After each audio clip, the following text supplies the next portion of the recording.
that's it. I have now watched 100 films that came out last year. Should probably work on the video. Sure. I'll get around to it eventually.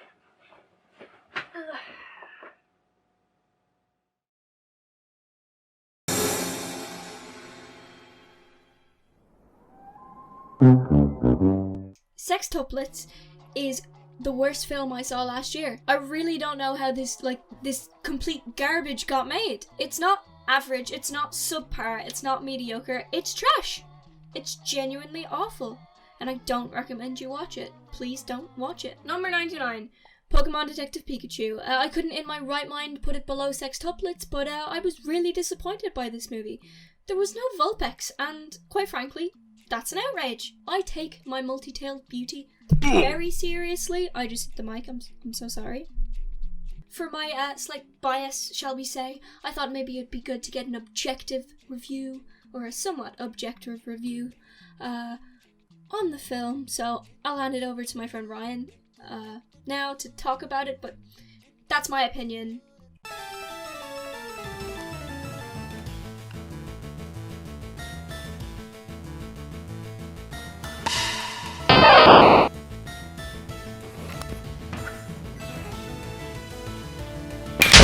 I didn't know this movie was directed by the same guy that did Shark Tale. Did you know this movie was directed by the same person that made Shark Tale? Detective Pikachu is a movie I watched once, didn't rewatch, and I didn't write a script for this bit of video, so that gives you the idea of how much thought I've put towards it. But I did go see it in cinema, right? I paid money for it. They got my money. So, do I feel like I got my money's worth? Yeah. I think this is the start of when video game movies start to become passable movies. And I think the reason why is that it's not based off a well-known story. Like, if this movie was a direct adaptation of, say, Red or Blue, because let's face it, those are the only fucking generations that they would adapt, I think it would have been a complete flop. But who's actually played the Detective Pikachu games? Honestly, it's a fun movie, right? It just takes the concept of Pokemon and there's enough little details in there that it keeps you happy. For example, right? And I don't want to, trying to avoid spoilers here. There's a scene involving Pikachu and some Torterra. You've seen the movie, you know what scene I'm on about. He gets hit with wee stone, wee rock, basically fucking dies. Looks stupid. Electric Pokemon are super weak to ground type. Just saying. The bit with the Charizard just like freaks. Gyarados' ability is Intimidate. Yes, I know how to look at movie details on Reddit. Like this is the movie where video game movies start to become passable, alright? Sonic the Hedgehog, completely different movie, right? But also a passable video game movie that plays off that same sort of safe formula of, oh, let's just take the character, give him a bit of a haha funny personality, put him alongside a human to show off how cool our CGI is, and there you go. Fun kids flick that makes a bit of money and gets some of the adults in because of nostalgia. I think this movie's a formula we're going to see a lot in the next few years, and right now I'm okay with it. Right now, I know someone's going to do it bad. Okay, I'm pretty sure at some point somebody commissioned a bunch of Tetris movies, so somebody's going to do it bad.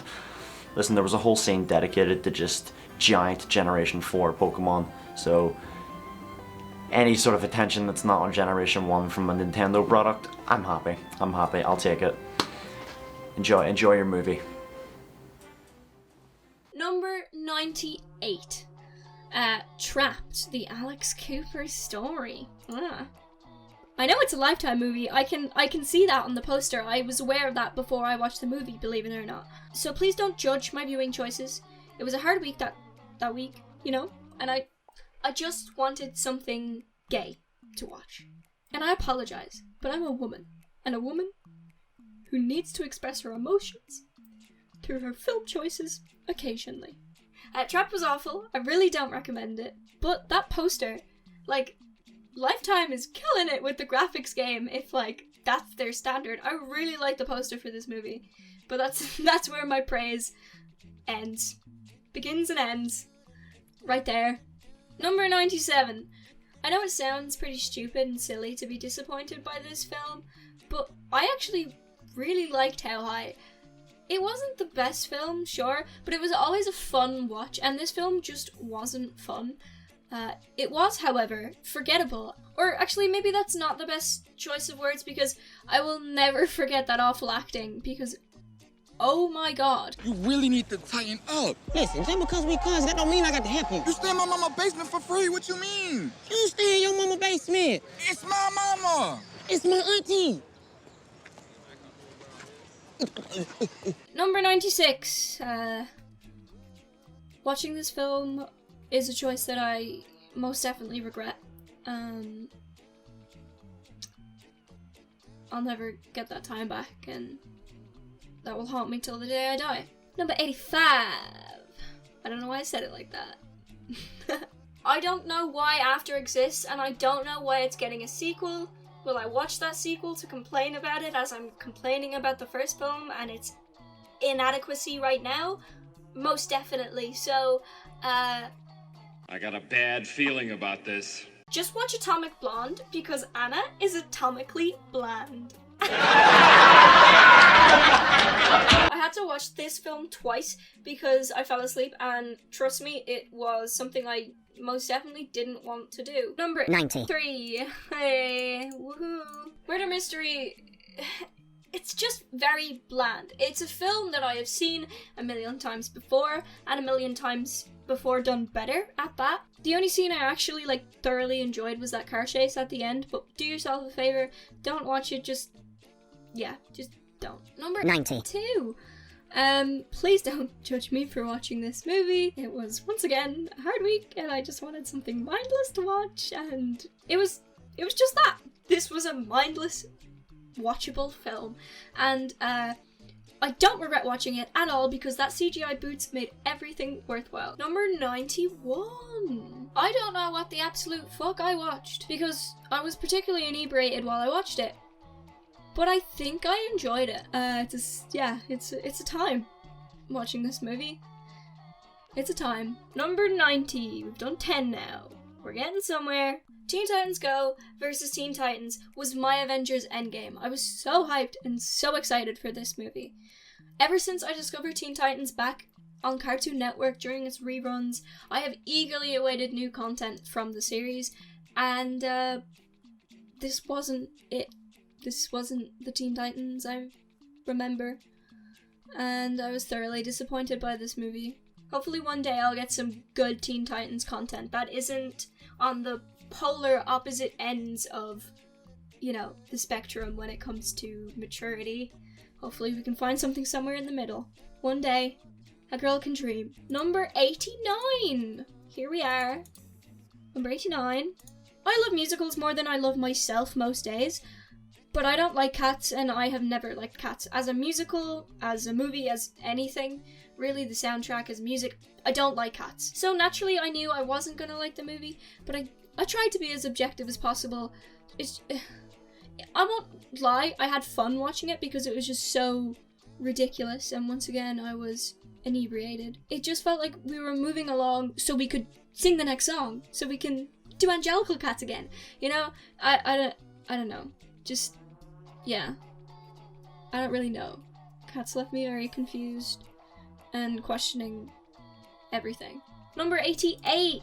Extracurricular Activities was the first objectively bad film I watched last year. What the film tries to pass off as jokes a lot of the time just came across as creepy and possessed no comedic value whatsoever, to me, personally, as a viewer. It just didn't feel like a very tasteful film. And I can't recommend it due to its painful mediocrity. Number 87. Once Upon a Time in London. I love the music, I love the aesthetic, but I hated absolutely everything else. Just save yourself the trouble and go watch Peaky Blinders again. By order of the Peaky Blinders. Thomas Shelby. Number 86.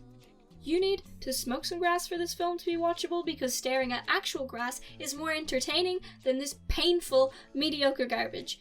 And that's all I have to say on this movie. Boop, boop. Isn't it romantic? Well, I sure don't know about that, but it isn't good. Just go watch Fat Amy and Bumper clips on YouTube. It's literally the same movie, but way better because it's clips from Pitch Perfect. Number 84. I won't lie, the only reason I actually watched Stuber was to see Iko Uwais play a bad boy.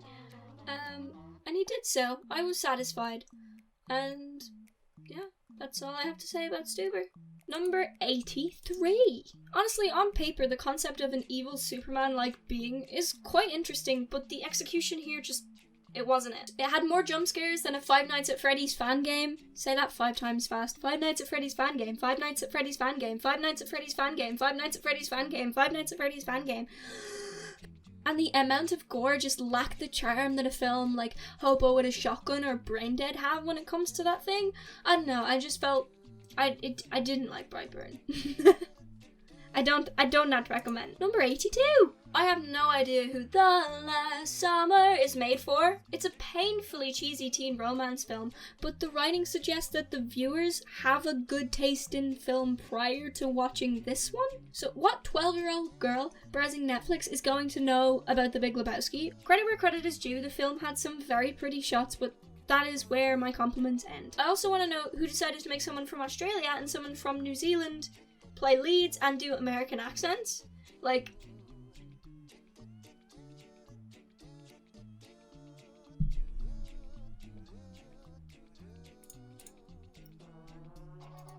number 81.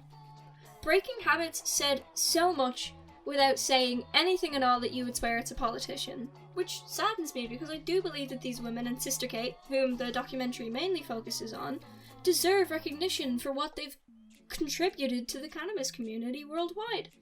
But this documentary, it wasn't it.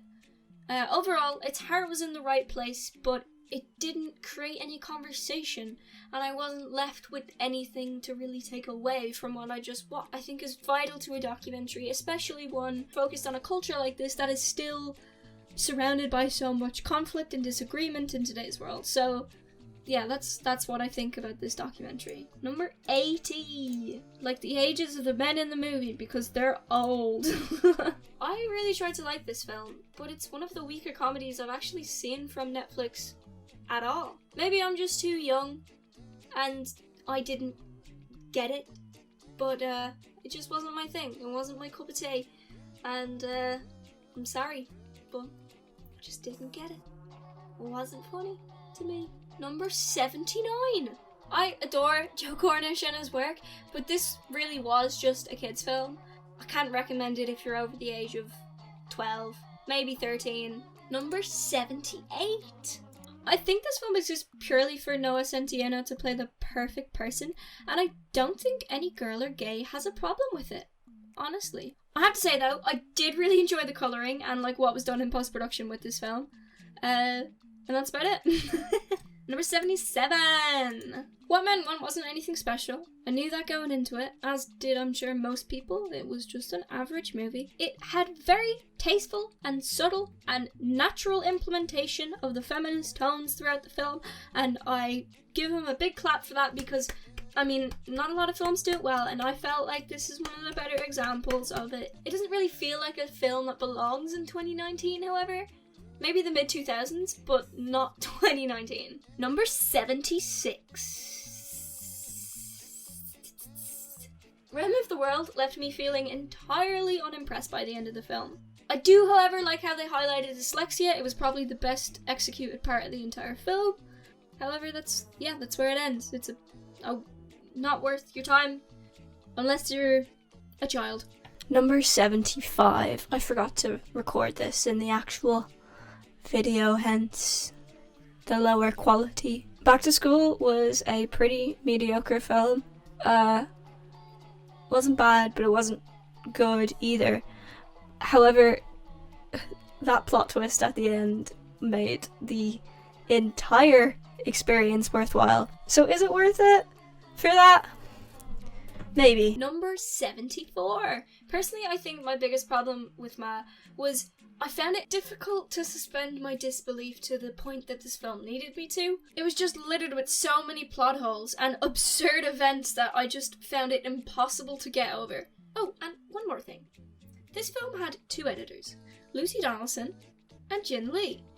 And to whichever one of you two foresaw that dick pic being projected in cinemas worldwide, fuck you. 73. Despite everything, was an enjoyably novel concept that was executed horribly. Why is it that in this film, the minority of a group gets the majority of representation? And as someone whom this representation affects, I was not impressed and I was slightly disgusted. But that colouring was tops, I'm not gonna lie. Number 72. Here's a concept. Just watch Superbad instead.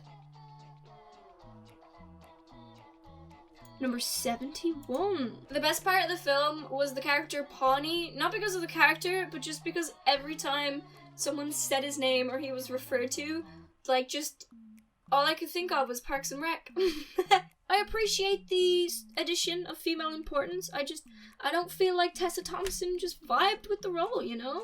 I feel like it could have been cast to a better fit if you're gonna switch it up, you know? Switch it up well. Switch it up with someone who vibes with switching it up, you know? Oh god. Number 70. I thought this film was dragging, and then I realised, no, it's actually 2 hours long. I don't know which would have been better, to be honest. It was just a passable rom-com. Lily James was the only redeemable part of that entire experience for me. Rita may be lovely, but this movie is not. Number 69. I didn't laugh. That didn't. Shut up. The two leads have amazing chemistry, and both women are actors. They are actors. Both women are great actors in their own right. And, I mean, despite the fact that The Hustle got absolutely slated, I don't think it was as bad as most people made it out to be, and the critics and the likes, but it wasn't a good film. But I laughed aloud more than once, and I suppose that's a win, isn't it? That's a win. So, yeah. Number 68. Yeah. Again, I watched this film because I saw it was gay, and I kept watching this film because they were correct, it was gay. It wasn't my proudest watch of last year. I did really enjoy the comic book aesthetic the film went for, and I think it pulled it off pretty well. But I can't overlook how awful the acting was in a lot of places. And it kind of overshadowed the rest of the whole film. So, number 67. Hear me out, okay. Tall girl, okay. Not that bad. It's pretty mediocre. But somehow I find it less painfully mediocre and awful than most of the teen films out there these days. The soundtrack was half decent, and Sabrina Carpenter commandeered absolutely every scene she was in, and I'm not just saying that because I had a huge crush on her in the Girl Meets World days, okay? She actually did good. But yeah, it wasn't made for me, because I'm not 12, and I'm actually 5 foot, so I am the polar opposite. They should make a film about me and call it Short Girl and talk about the struggles of being 5 foot. I feel I'm a Irish cis white woman. I feel like I'm entitled to my own film about me being short, because I'm a short girl, 5 foot and proud. Number 66. Oh my god, we're one letter off the devil. Go away, Satan. We don't like you here. Whiplash spin-off featuring Bugs was fucked up. That scene at the end where it looked like the girl was gonna get like fucked up by the girl's like hand stub, like I needed a minute after that scene. Like, that shook me to my core. But I understand why so many people told me to watch it last year. I hate you all. I did appreciate the effort the film went to give it a puzzle-like feel. But, I mean, when you compare it to films in that genre like Memento and Cachet, it's nothing. it's tiny. It just felt too linear to carry out something like that. I don't know. What am I saying? Linear? A movie? No shit. Oh, I can't review movies. Why do I study film? Number 65. My boyfriend of the time, who loved this franchise, took me to go see this movie. needless to say, we are no longer an item. I mentioned it purely because of that we had very contrasting opinions when we both came out of the film. I thought it was an average film. Don't get me wrong, the animation was beautiful, and the design of the hidden world was mesmerizing. I really don't think they used that location enough in the film, because it was fucking beautiful. The ending, the last act of the film, it just felt very abrupt and rushed and jarring in comparison to the rest. So yeah, it was just quite average, I feel. But fair play to the animators that most definitely put their blood, sweat and tears into this project, because that shows. Props to animators all around the world. Respect for the animators in this industry. This is my dance of respect for the animators. Number 64. This film is shit, but it's up here because Keanu Reeves got to play Keanu Reeves, and that's something I'm so glad I got to witness before I died. And I can't wait to see him in Cyberpunk. I'm so excited. Number 63. I really like the score of this film, and I give praise to the location scouts and the set designers. They did a superb job there. At times the dialogue felt a bit too modern, and I don't know, I didn't feel right with an English characterization of a French tale. As much as I like Keira Knightley, I think it would be best and would have been better if it was a French cast and a French production, as then the reality of Colette's story maybe would have been more present. Or maybe that's me just being obnoxious with, I don't know, I just think it should have been more cultured. Number 62. 62. I wasn't the biggest fan of See You Yesterday. I did enjoy its cultural and social representation in both a positive and problematic light that we witnessed today. Although I wasn't a fan of the Doctor Who-like CGI in a feature film, that just wasn't my cup of tea. I mean, with Spike Lee being a producer on this film, the inspiration is so apparent, and that was very nice and very cool. And the Michael J. Fox cameo was also very nice and very cool. So, it wasn't the worst thing in the world. Number 61. There was something really safe and formulaic about the whole film. Hayley Lou Richardson was by far the best part and the saving grace of the entire feature. Number 60. Wow, we're almost halfway there. 10 more. This maybe isn't my type of humor anymore. I just found there to be torrents of distasteful jokes, and I don't know, I don't really resonate with awkward humor as much as I would have in the past, especially with YouTube culture. But Zach Galifianakis is the king of awkward humor, and he knows it and he shows it in this movie. And the physical comedy is also done pretty well in this film. However, that Pitch Perfect joke hurt. Apologize. Say sorry. Number 59. I honestly wasn't really a fan of this one. It felt like a pothead talking about weed for the sake of talking about weed. I know documentaries aren't textbooks and they have agendas, but oh my fucking god, does Fat Five Freddy let you know his agenda? Nothing against the man, I just don't feel like he was the right fit. When I watch a documentary, the two things I look for are style and substance, and a healthy balance of both. This film, what it lacked for in substance, I think it did definitely provide in style. The best thing about the documentary was the fact that it was released on April 20th, and the worst thing is the poster. Because that's an awful fucking poster. Number 58! Oh my god, we're actually getting to like watchable films now. We're actually like, wow.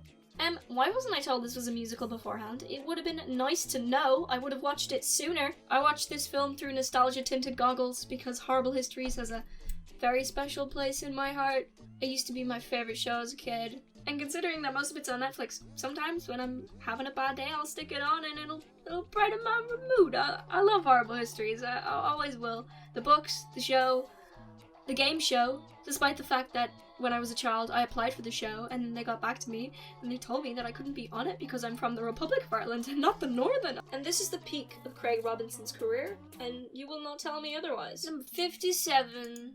I was wholeheartedly disappointed with Wine Country. I adore Amy Poehler and her work, I mean, anyone who knows me knows that Parks and Rec is my favourite show of all time. But I don't know, maybe I'm just not the right demographic for this film. I'm not a middle-aged woman. I don't know what menopause is like yet. I don't know what it's like to have back problems yet. Thank God. Number 56. I didn't expect The Dirt, a film about the band Motley Crue, to be the first film of last year that made me cry, but it was. For the most part, it was really average and just like a passable film. But that little girl who played Skylar gave such an incredible performance, along with everyone who supported her in the scene she was in. Like, oh my god, that is one talented child actor. She brought me to tears. This child acting brought me to tears. Number 55.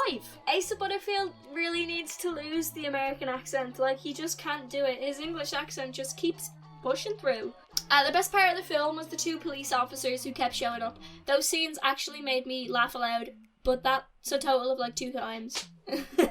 And it's just not a good film aside from that, really, so don't bother, don't watch it, it's just a rom-com. Number 54. That Ruth Bader Ginsburg joke at the end of the film is the only part of the film I care for, and that's final. Number 53. I'm actually not going to review Unicorn Store. I'm going to sit back and relax with a cup of tea.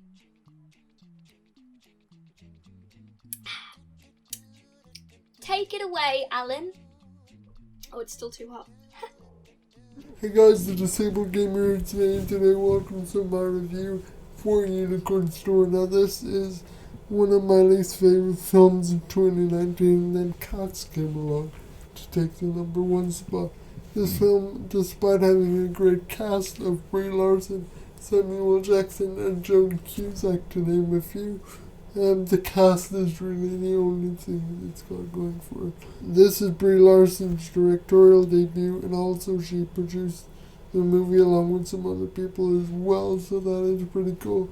But with that being said, I do like Brie Larson, but I really don't know what she was thinking with this movie because it is really all over the place. I can't decide whether it wants to be cutesy and imaginary, a serious thing, or something that looks like the Corny Collins show from Hairspray. It's a bit all over the place with some real elements of creepiness at the very end and stuff like that.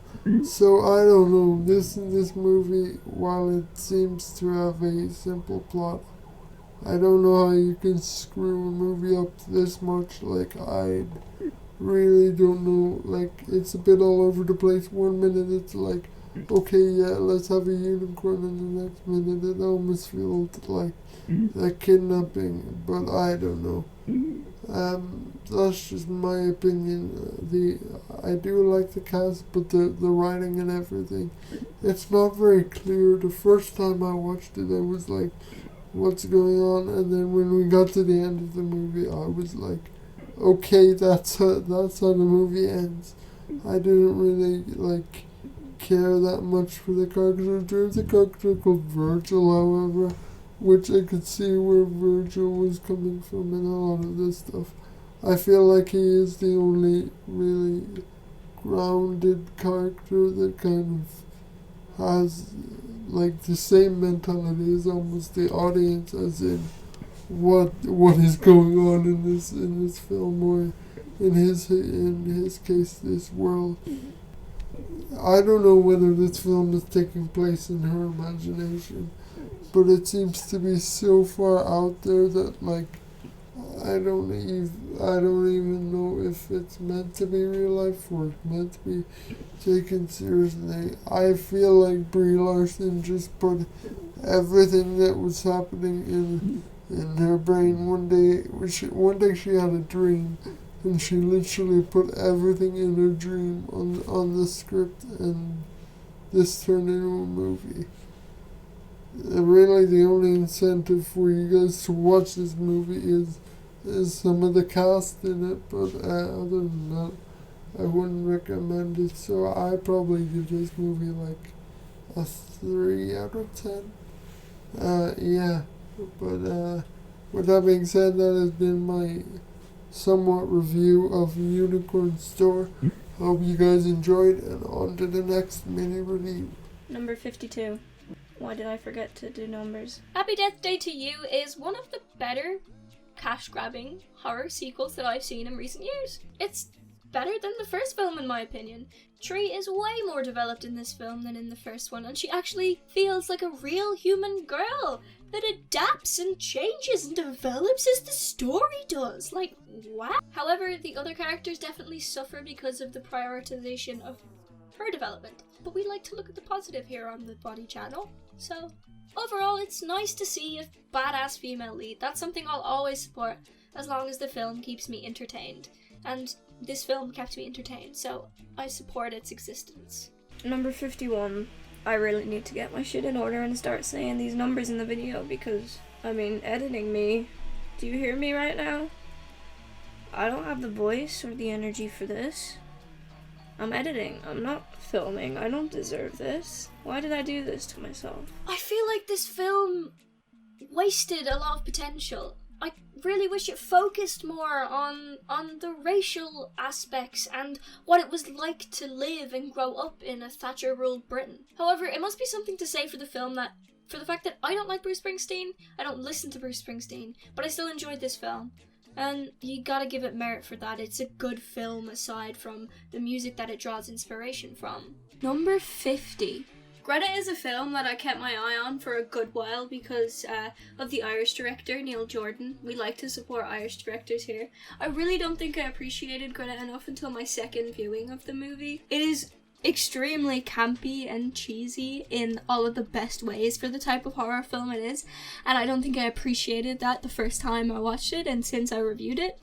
It was a fun movie and had a great cast. Hooper should be the next Bond villain. Just cast her as a Bond villain, please. Originally I felt the music switched up quite abruptly, quite too often, but again on further viewing I think it really adds and accentuates the cheesiness of the film. So overall, I give it a thumbs up now. Number 49.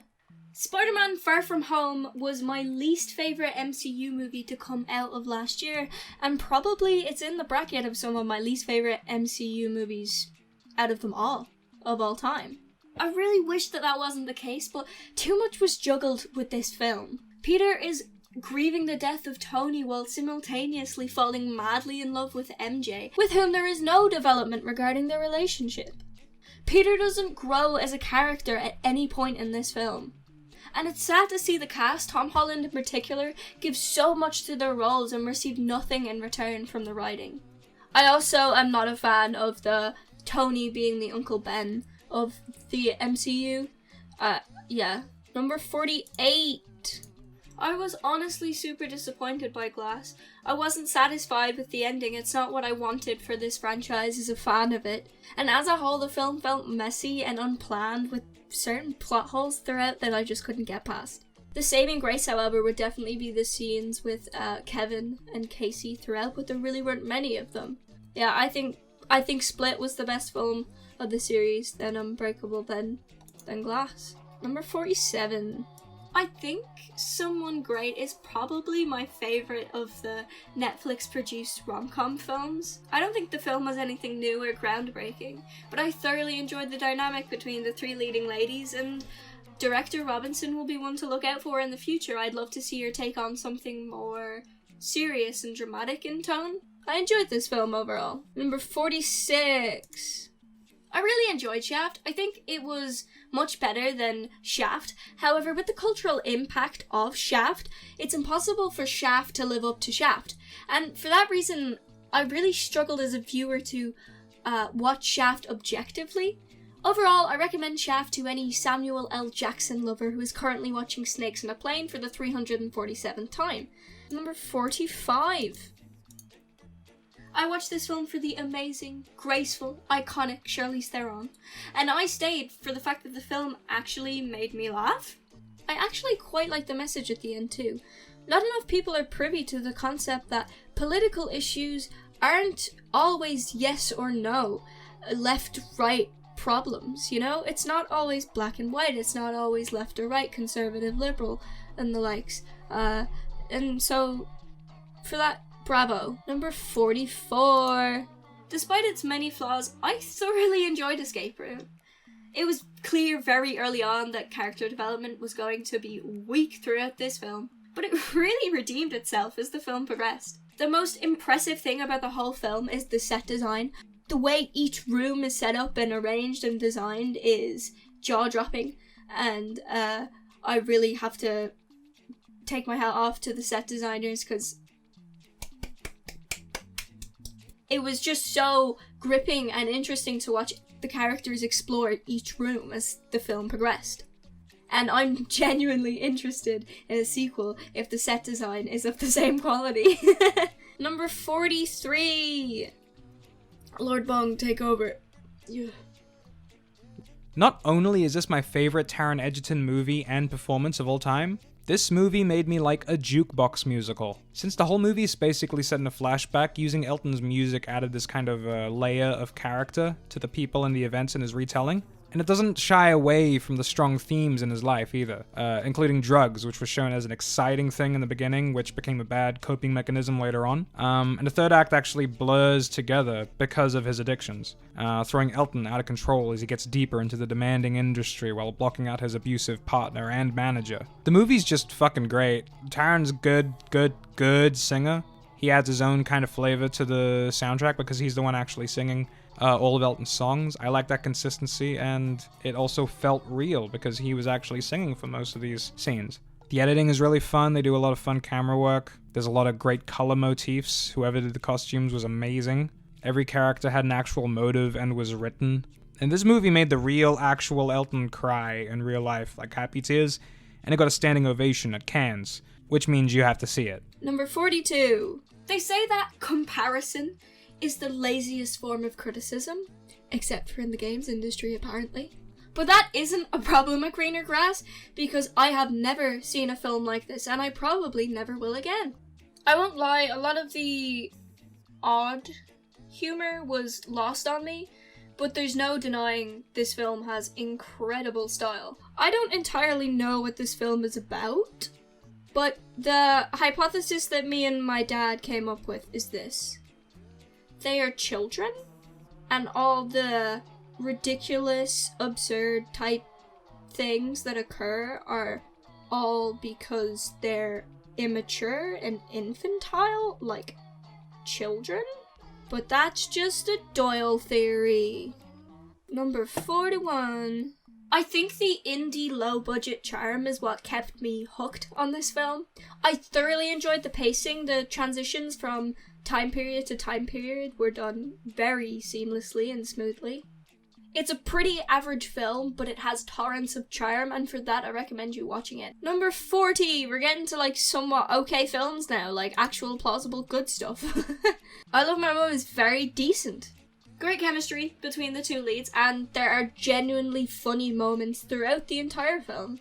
I felt a little iffy as the film got towards the end, but the ending absolutely did a 180 and made me love it even more. Number 39! I watched for Zoe Dutch. I stayed for Zoe Dutch. It's number 39 on this list because of Zoe Dutch. Number 38. Personally, I enjoyed the first film a lot more. This one felt scattered. Not to mention, I saw the film in 4D, and boy, was that underwhelming. I expected spooks and jumps. I got wet popcorn. It was not a win. Number 37! I non-ironically loved this film. Don't get me wrong, it's not good, but it is so wholesome and got me in the Christmas spirit immediately. Plus, seasonal lesbians.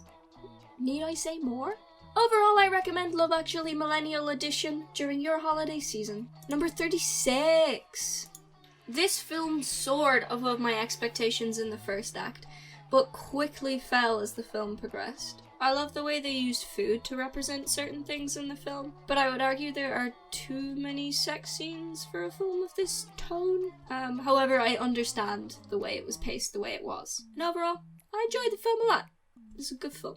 And I love Ellen Page. You all know. You all know.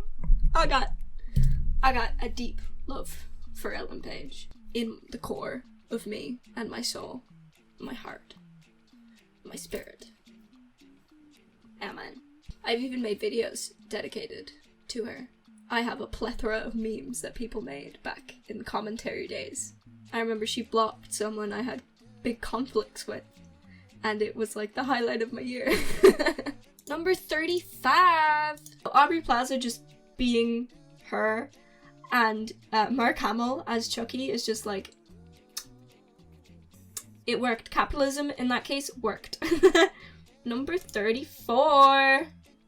I really don't have anything to say about Endgame that hasn't already been said, but it has been really cool to grow up with this culture and this community of people who just love the MCU. I went to see Infinity War on opening day, hence why I think I enjoy the experience more, because I think a part of this franchise and these films for me is that theater experience, going with friends when it first comes out and experiencing it with complete strangers. And shame on anyone who didn't suspend their judgment and jump on this fun hype train, okay? Number 33.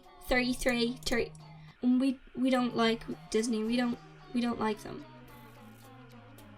But how could you not like Toy Story? Number 32. I really enjoyed Pet Sematary. It managed to stay somewhat faithful to the original source material while simultaneously putting its own twist on it. But the way this film built tension was amazing.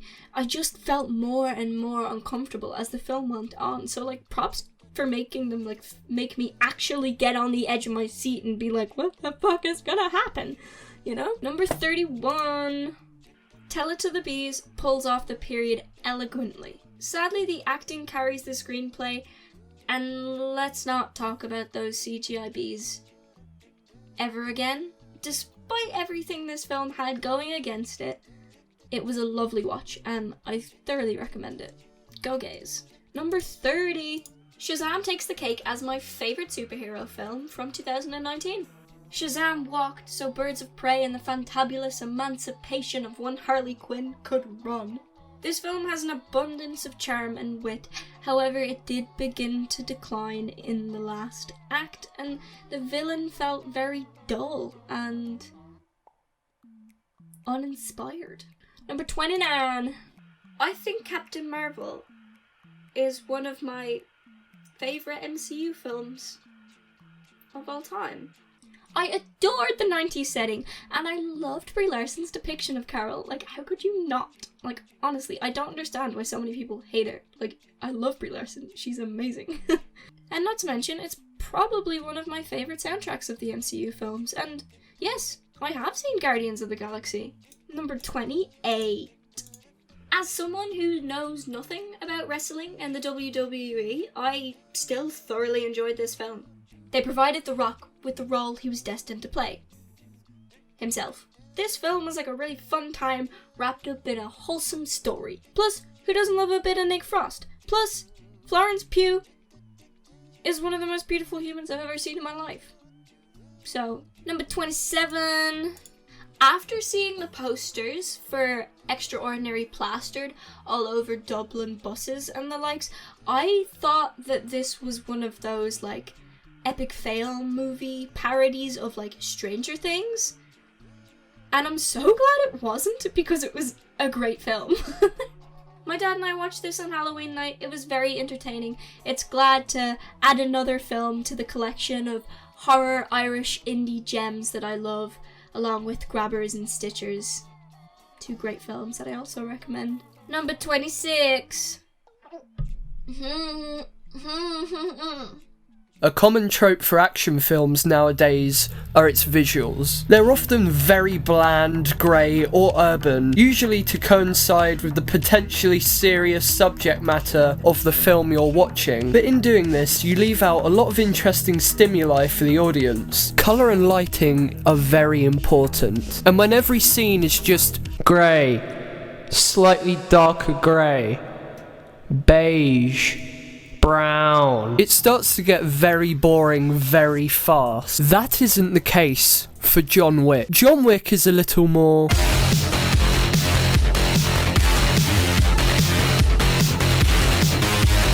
The cinematography is amazing, the choreography is impeccable, you've got inspiration from spaghetti westerns, you've got inspiration from bloody Asian culture, and Keanu Reeves is still sexy for a 70-year-old man, and all that culminates into why I think No Malone is the best movie of 2017. Number 25. The Art of Self-Defense portrays a very bold yet interesting depiction of masculinity. Would it be weird to say I think I'm in love with Imogen Potts now? Number 24. Extremely wicked, shockingly evil and vile. The film's pacing caught me off guard in the best way on so many occasions. I take my hat off not only to Zac Efron, but Lily Collins almost even more so. Sadly, I think the film's abundance of cameos took away from the two leads' impact, or for me. Number 23. I had quite high hopes for Triple Threat. I think it's because ever since I first saw The Raid, I have loved Iko Uwais. But despite not living up to my very high expectations, I still had a whale of a time watching this film, and it is my favourite action film of last year. Number 22. Going into Wild Rose unwillingly, I prepared myself for a barrage of heavy country and western straight out of Nashville. But I was wrong. This was a beautiful movie with a beautiful soundtrack, and if you have ever had a dream, I watch this movie. Number 21. Man, The Professor is a bittersweet, brilliant movie, and I really enjoyed the way it was broken up into chapters, and I thoroughly recommend it. A brilliant cast, a brilliant score, and a brilliant script. Number 20. The Southern one is appropriate for this one. Damn, Duskany, that editing though. I also love the fact that toxicology report, a pivotal item in progressing the story, was hidden in a weed stash. We love bougie stoner households.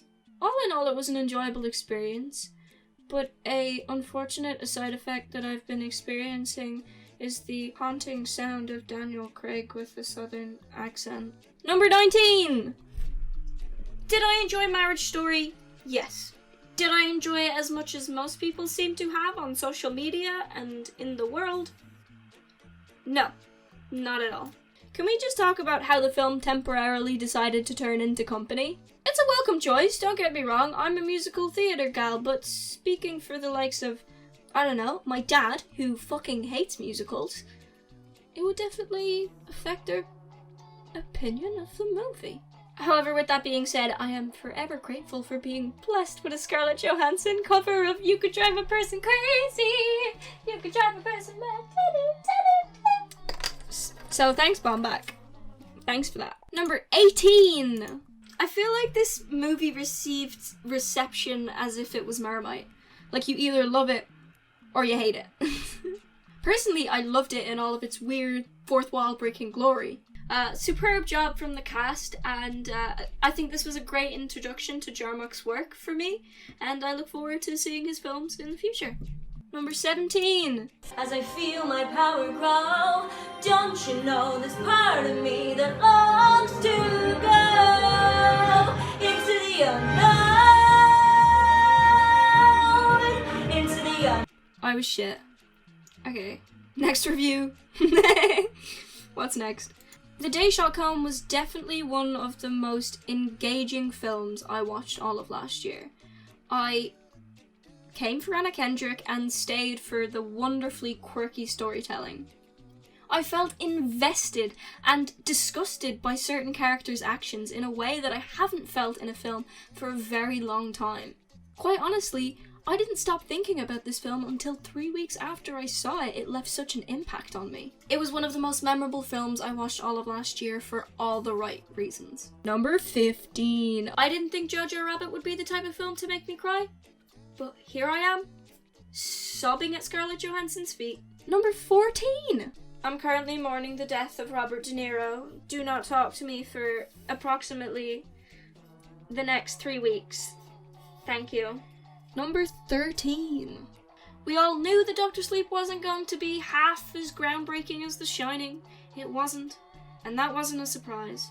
But that's not to say Dr. Sleep wasn't a good film. It was. I thoroughly enjoyed it, and I was engaged and gripped on the story throughout. I think there were some incredible performances, and I really enjoyed the movie. It kind of felt like a really good fan film. Number 12. Not 11, 12. I get those two mixed up. I really don't know what to say about Midsommar. It was one hell of a movie, alright? Danny is a heavy and emotional character, and the self-inflicted fear that Pugh portrays with her, it's engaging and almost mesmerizing, but frightening at the same time. I'm just in awe of Pugh and Ari Aster as well. Oh, talent. Aster just knows how to capture fear. Number 11. Oh my god. We're so close to the top 10. Wow. Wow. Wow. Wow. Wow. Just wow. Anti-capitalist J-Lo is iconic, and I am in debt to Scarfania for blessing my senses with such a sight, with such a thing. From the editing to the costume design, I love this movie so much. I just love this movie. I just want to make love in the club. Number 10, we're into the top 10, folks. It's getting serious now. I think I made the mistake of watching The Irishman in 2 sittings throughout the day instead of in 1 sitting continuously. Well, that's fine. I do think I'll have to revisit it and watch it the way it was meant to be watched. And I know it's received a lot of criticism for being 3.5 hours long. Like, that's painfully long for a film. But every moment felt necessary in an odd way. Being the first time I'd ever heard the story of The Irishman, it was a gripping tale in which I seriously vibed with CGI Robert De Niro. Number 9. With extra dip. I don't care what any critic, fellow cinema goer, or film buff says. This was an amazing movie. Self-admittedly, I am a sucker for the unexpected femme fatale subgenre in horror. If you want a fun time featuring some female empowerment, this is it. Watch this movie. This is a good movie. This is a good movie. I'm gonna tell you. I'm gonna condition you into agreeing with me. This is a good movie. This is a good movie. This is a good movie. This is number 8. Wow. What a film. I laughed. I cried. I developed an even bigger crush on Florence Pugh. It was one hell of a time. Watching Little Women also encouraged me to finally watch Lady Bird, which I talked about in my last video. And I also, yeah, that's also a great film. Greta Gerwig is an amazing director and an amazing woman, and all the women in this movie are amazing women, and yes, we love this movie! Number 7. I'm not entirely sure what I watched. I know I loved it. I love that shot where the lighthouse is upside down and the lighthouse flips and what it represents, and it's a good. That's a good 2. I most definitely intend to revisit this film while heavily inebriated. And 3, I was, and still am, shamelessly attracted to Robert Pattinson's character. Like I said, that mustache is sexy, and you won't tell me otherwise. Number 6. The farewell took my heart, ran away with it, cooked it a tasty 8-course meal, tucked it into bed, read it a bedtime story, and then returned it safely to me. I don't have any glorious, groundbreaking comment, critique, or opinion of this film, just my infinite praise for this wholesome piece of media. However, I don't forgive you for making me bawl my eyes out for like a solid 5 minutes and then just being like, psych! It's fine, G! What the fuck are you crying for? Number 5! Oh my god, we're in the top 5 now! Oh my god! The attention to detail, from the funny girl posters to the fashion in the era, it's so fucking, it's so good! I love it! And it all stands to just enhance the depiction and the portrayals of the main characters in the story. It's just, everything contributes to everything in this movie, and it's so good, I love it so much! Tarantino, you're a dickhead. But you're a fucking talented dickhead. And thank you. Tarantino never fails to entertain. And I honestly, controversial. I don't mind his inclusion of being, I don't mind the fact that he's horny in his movies. He has the right to, it's his movies. I don't get it. I don't understand it. I don't agree with it. But like, no shame, no judgment. I don't care, you do you. I mean, we like when things, even if they're not our things, are destigmatized, because we don't like judgment on this channel. And that's my hot take. Number 4! I spent half of this movie a blubbering mess. I really can't put into words the impact that this film had on me. And it just warms me so much to see representation like this, because we need more representation like this. People with Down syndrome who don't let it define them. Bravo for this film. Bravo to everyone who worked on this film. Number 3! I wrote this review a very long time ago, before the Oscars, before majority of people had seen Parasite, and I say that because I actually wrote in my review something that just doesn't make sense now, considering the context that it is this globally appreciated film now. I wrote that I'm so glad that this film didn't fly under my radar being a foreign film. It didn't fly under anyone's radar, Siobhan. But yeah, like most people, I had no idea that it was going to be that good when I went into it, and by God am I glad it was so good. It actually kind of reminded me of Once Upon a Time in Hollywood in the sense of pacing, in the way that it was very slow, and it had this huge build-up, and then everything just happened in the end. And in a similar manner with violence, if you've seen them. Sorry if you haven't. The suspense in this film was built so well, as I'm sure everybody knows. I'm sure if you're watching this, a thing about movies from last year, how have you not seen Parasite? It's like the film that everyone has seen from last year, so you go watch Parasite. I suppose now that I've seen the film, the only question that I am left with is, what did Mr. Kim smell like? Number 2. I love this film so much. It is so good. I just love it so much. I forgot to wash my hands. Portrait of a Lady on Fire is the best LGBT film I have seen to date. This film expresses the difference between the power dynamic of a man and a woman, and the equal leveling of a woman and a woman so well. It knows how to capture the difference so well. The pure emotion in the acting, in the story, in the script, in the score. I am to this day, like earlier on today, I was listening to this score. This movie's so good. I was so engaged with this film. The first time I watched it, you know that scene at the end, if you've seen it, that scene at the end where you're like, oh my God, what's gonna happen? I forgot to breathe. Matching the title, every single shot looks like a painting. This film, it's also almost like a love letter and a tribute to art. And and aside from the film's inclusion and appreciation of art within it literally as well, it's so good. Colors explode on screen as well as the emotions of the two women, and it's just, I love this movie so much, and I'll be rewatching it for years to come. I highly recommend Portrait of a Lady on Fire. And finally, number 1!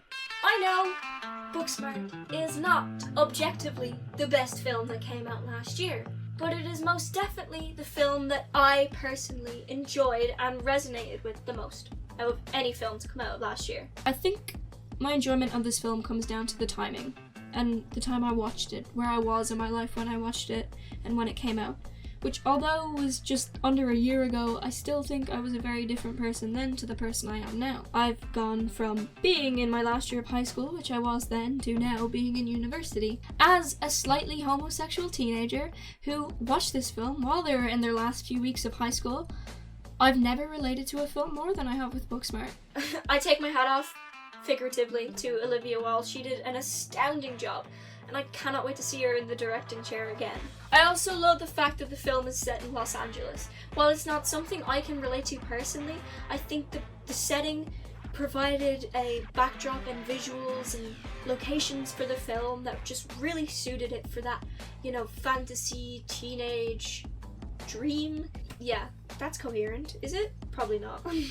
The setting looks incredible to me, at least because I live in miserable, rainy Ireland. The Superbad for Girls comparison, while somewhat warranted, I really don't think it does the film justice.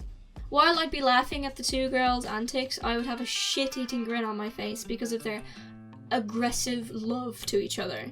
There's a reason I watched this film 4 times in theaters while it was out.